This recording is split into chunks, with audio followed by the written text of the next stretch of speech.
अब भ्रष्ट नेता को जनता करेगी बाहर, वोटरों को मिलेगी वोट की ताकत, अब आएगा राइट टू रिकॉल।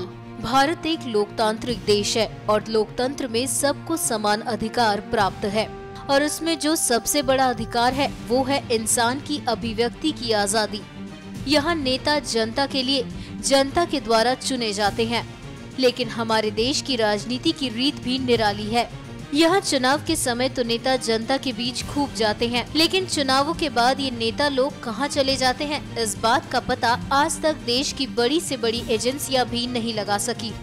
और जिस जगह नेता लोगों के बीच तमाम बड़े बड़े दावे करते थे, वो दावे मानो कहीं जमीन में दफन हो जाते हैं।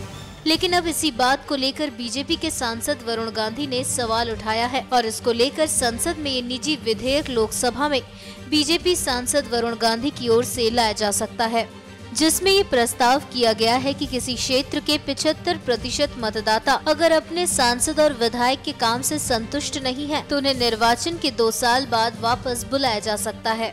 वरुण गांधी ने कहा कि तर्क और न्याय के तहत अगर लोगों को अपना प्रतिनिधि चुनने का अधिकार होता है तो उन्हें ये भी अधिकार होना चाहिए कि वो कर्तव्य का निर्वाह नहीं करने या गलत कार्यों में लिप्त होने वाले अपने प्रतिनिधि को वापस बुला सके। वरुण गांधी ने जन प्रतिनिधित्व कानून 1951 में संशोधन के जरिए जन प्रतिनिधित्व अधिनियम संशोधन विधेयक 2016 का हवाला देते हुए कहा कि विधेयक में ये प्रस्ताव किया गया है कि जन प्रतिनिधियों को वापस बुलाने की प्रक्रिया उस क्षेत्र के कुल मतदाताओं की संख्या के 1/4 मतदाताओं के हस्ताक्षर के साथ लोकसभा अध्यक्ष के समक्ष याचिका दायर करके शुरू की जा सकती है।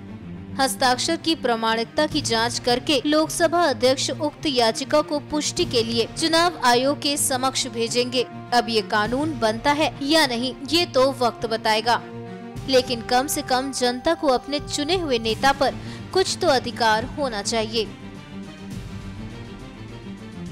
NMF न्यूज़ की रिपोर्ट।